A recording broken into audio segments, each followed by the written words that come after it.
Hey everyone, welcome back. It's Rachel here from Revived Nail Studio, aka the Nail Therapist. It's been a while since I've been able to finish editing some videos, so hopefully you stick around and we can hang out a little bit today for this awesome pedicure. This is a return client of mine who has a lot of stuff going on with her toenails, so I can't wait to get into it with you.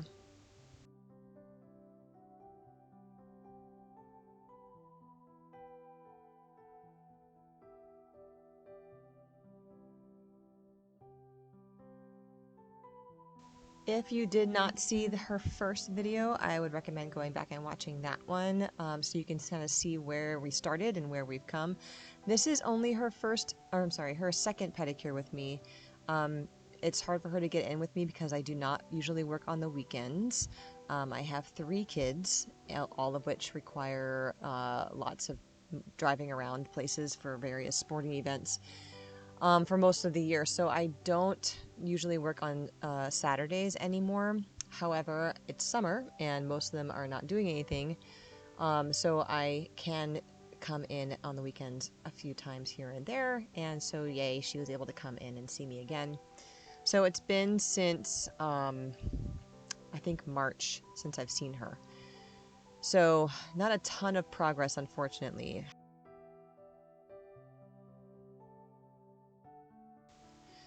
Just to give you a little recap of her history, this client has pretty bad diabetic neuropathy in her legs and feet. It goes all the way up to her knees in places. She has so she's lost both of her big toenails in the past. She was a dancer for a while, and so both of her large toenails have fallen off before, and I think she had them actually removed, if I'm remembering correctly. But as you can see, the doctor didn't cauterize or do that acid treatment to kill the nail, so the nail's grown back in.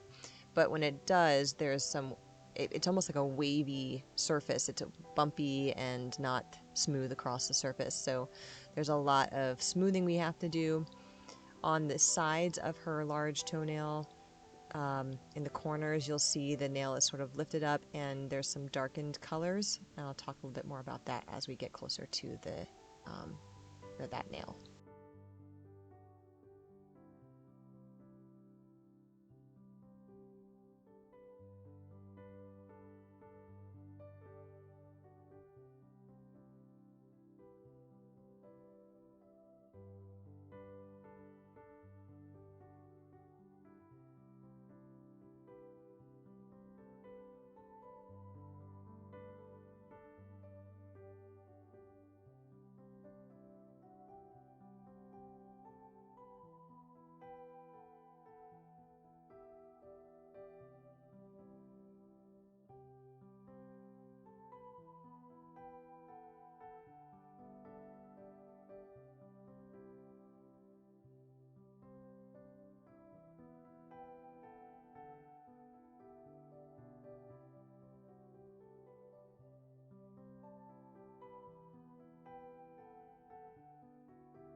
In an effort to cut down on my waste, I have switched over almost exclusively to these stainless steel nail files. They work great for the pedicures. I love them.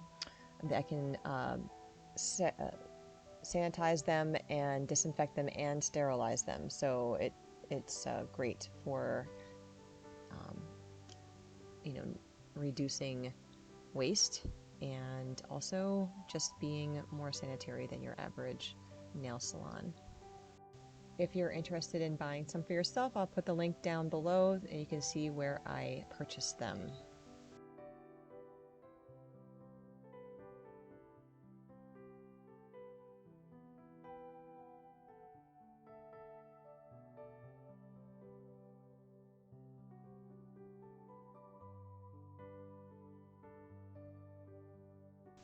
So this client has some pretty heavy callus buildup on her nails. I'm using the, I want to say the coarse, yeah, I think the coarse grit of this tapered barrel from Erica's ATA, and using that to remove the cuticle off of the nail plate, as well as smoothing any of the rough ridged surfaces of the nail and getting some of the dry skin around the nail off the skin as well.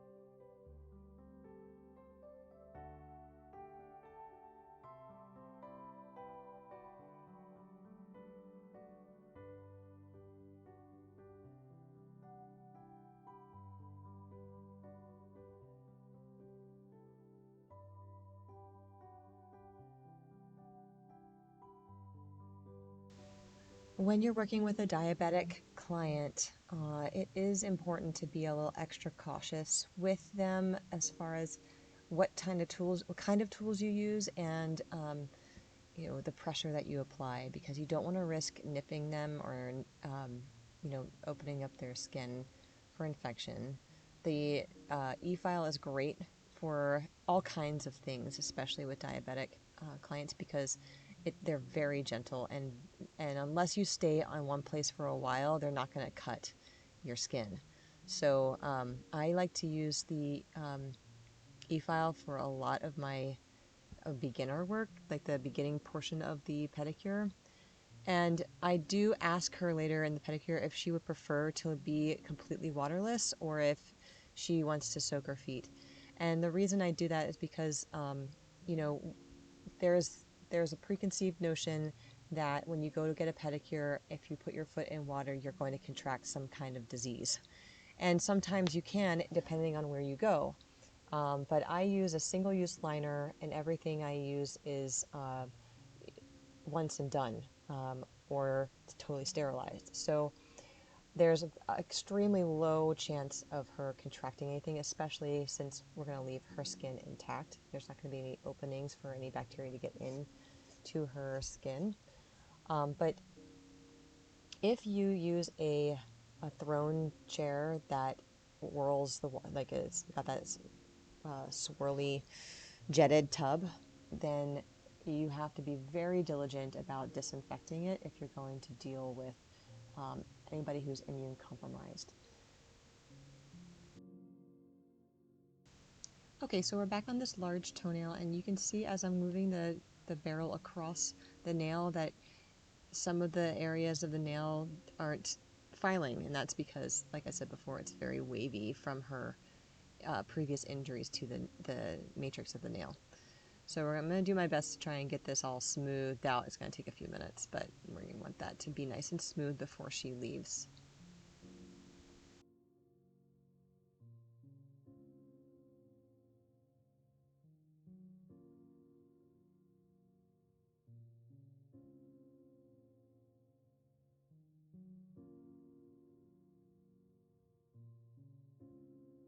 It seemed like she was flinching or something, and I just asked her if I was hurting her, and she said no, she didn't even realize she was curling her toes down. So anyway, I like to try and pay attention to those nonverbal cues, because they might be experiencing something painful, and unless you ask, sometimes they don't even tell you.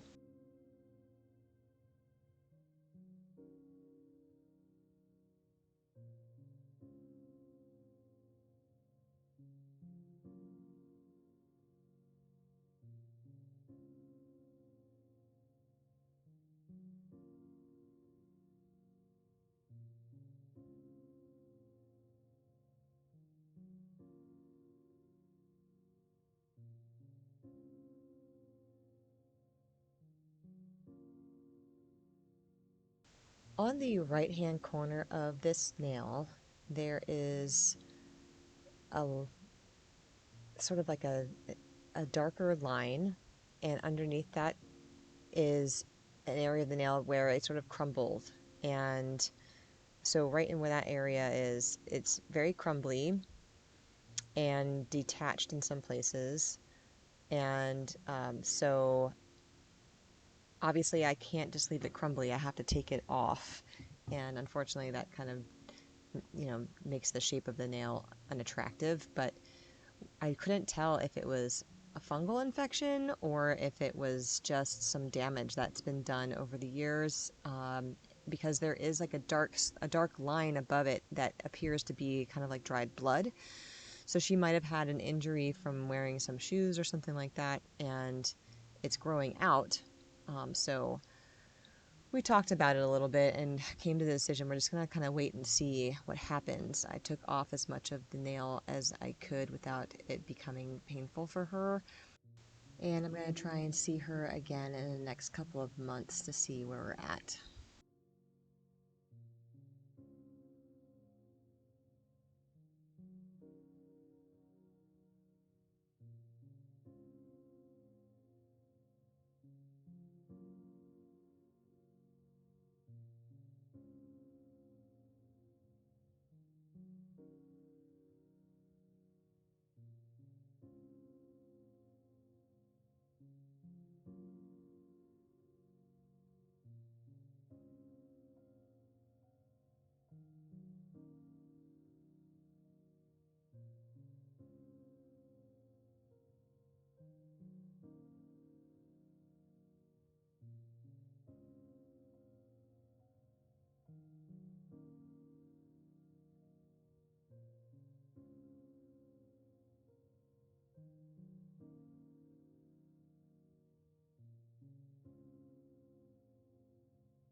Okay, so we're moved on to the left foot here, and you can see on her great toe that again there is some old injury that's kind of been growing out.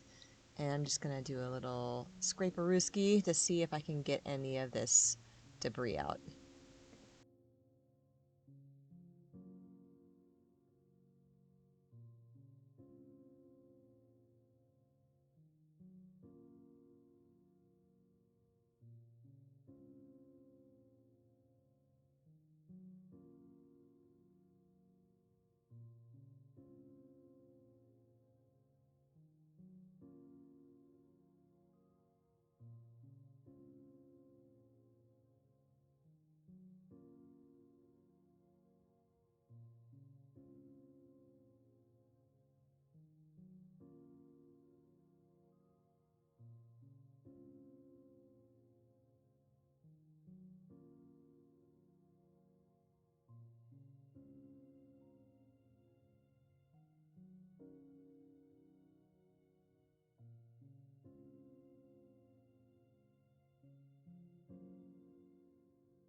So I'm pretty sure I stopped accidentally filming when I was doing the dry pedicuring on this foot 'cause I don't have it. I just realized as I was watching this, doing the voiceover, I was like, where did the first part of this foot go? So I think she's actually been soaking in the water for a little bit, and that's why I'm kind of scraping the cuticle with the sidewall cleaner because the skin is a little bit more softened. It's been a few weeks since I've done this pedicure, so I apologize for not remembering all of the details, but yeah, I think I've already done like the basic um, e-filing stuff on her, and then I'm going to come back to that big toenail again and do some more.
Okay, so on this nail too, the corners are a little bit traumatic, I guess. You can see that black line above the free edge, and again, I think that is from some previous injury, like dried blood that's sort of hanging out in there. But the free edge right below it is crumbly and also split in half almost. So I'm trying to, you always want to make the nail plate one solid piece, but if it's not able to do that, you got to take off the area that is affected as best you can.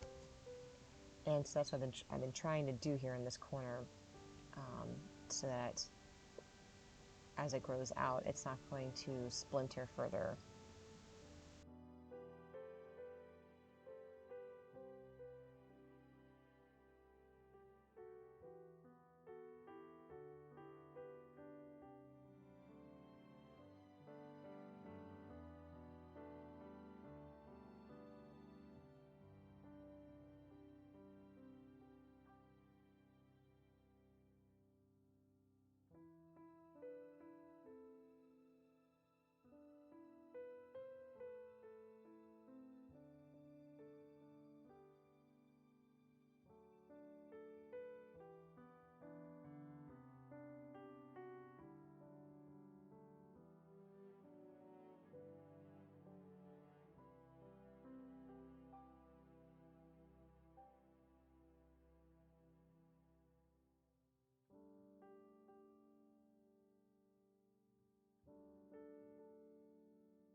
Just under the top layer of nail where it sort of broke off, um, the nail is sort of this fringy, um, not solid piece, and it's very, very close to the nail bed. So I'm taking this detail bit and I'm trying to just very lightly go over that area to sort of smooth out the area where it's still lifted into pieces, like where it's flaking off. And so yeah, it's just really hard to get to because I don't want to hurt her. I don't want to hurt her skin because I know how sensitive she is. So um, it's hard to see on this video, but that area is very close to the nail bed. So just to be very, very careful.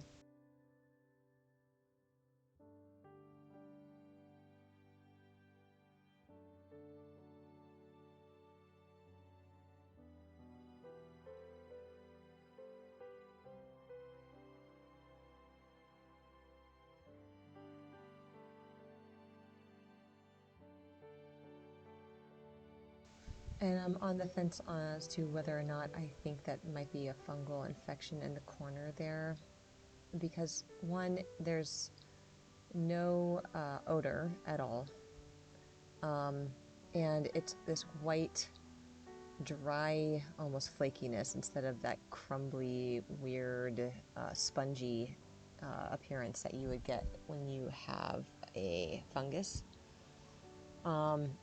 Not discluding it either, though. I haven't seen it all. I've seen a lot, but I haven't seen it all, and so it could be some sort of fungal infection. We just don't know. So that's why we're kind of going to play it by ear and see how it grows out, or if it doesn't change or if it spreads.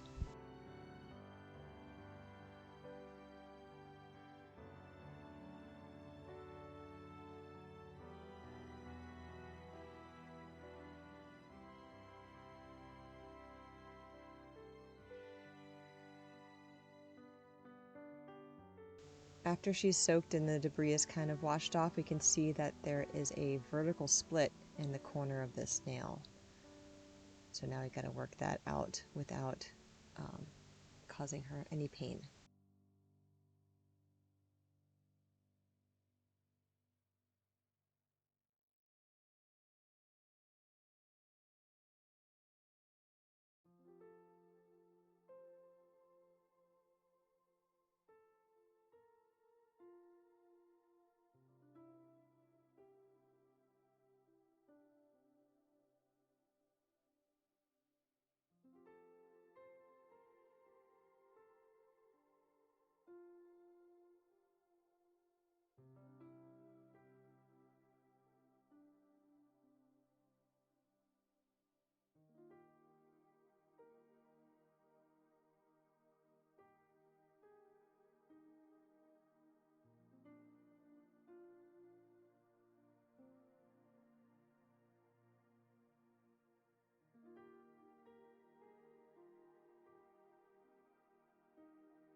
This left corner has a more characteristic appearance of fungus.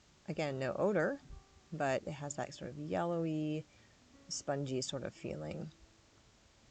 So I'm going to do my best to clean out underneath there. She wanted to leave the shape of the nail as intact as possible, so I don't clip out much of that corner, but I do a deep cleaning.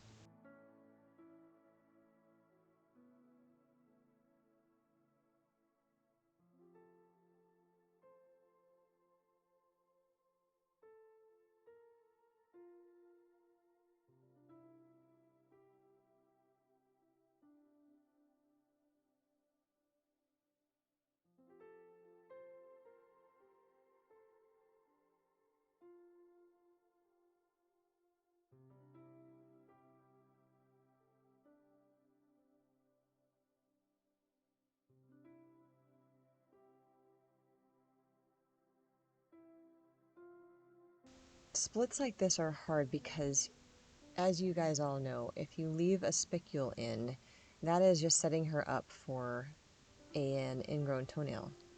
So you can't do that. But you can see it's going real deep into the nail bed, and so it can, if you don't do it correctly or carefully enough, it can be extra painful for them, the client, as you're working on them. So you have to kind of walk a fine line, try not to tear the nail into the nail bed, and also don't leave a spicule. So it's a hard one to get right sometimes.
Along with the regular calluses on her soles of her feet, she does have some deeper fissures that I'm taking the e-file to sort of try and smooth down the heavier, thickened breaks in the skin.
Do you guys see how thin that was? That was like the fringy part that I was working on before. It's basically just a thin layer of skin.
You might notice in your diabetic clients that there are some skin irregularities. Like on this one client, she has these darkened dots, sort of patchy skin on the tops of her feet.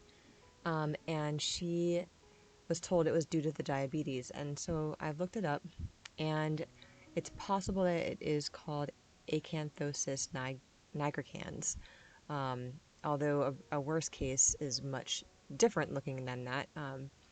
And the reason why the skin darkens in some places on those with diabetes is because there's an increased level of insulin in the blood. And so when you have too much blood insulin, then the skin reacts this way. And I haven't found the reason as to why. And it's not only people who have diabetes, it's people who are also overweight or obese. So they might more likely have type 2 diabetes. And it can go away if they can get their diabetes under control. So just an FYI, fun little fact about what happens to the skin in those who have diabetes.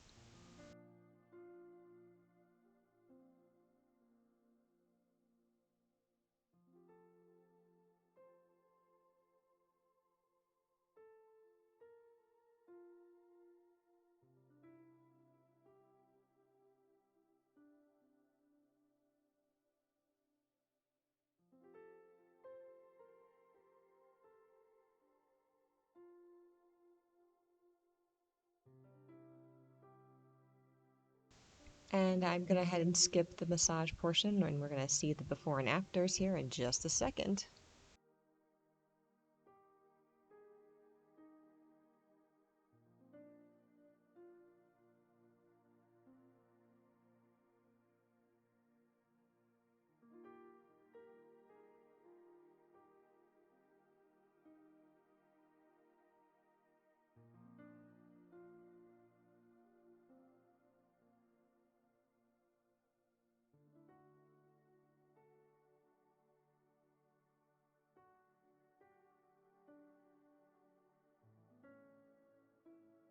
Just remember that we're not looking for perfection here. It's one pedicure. We're looking for progress.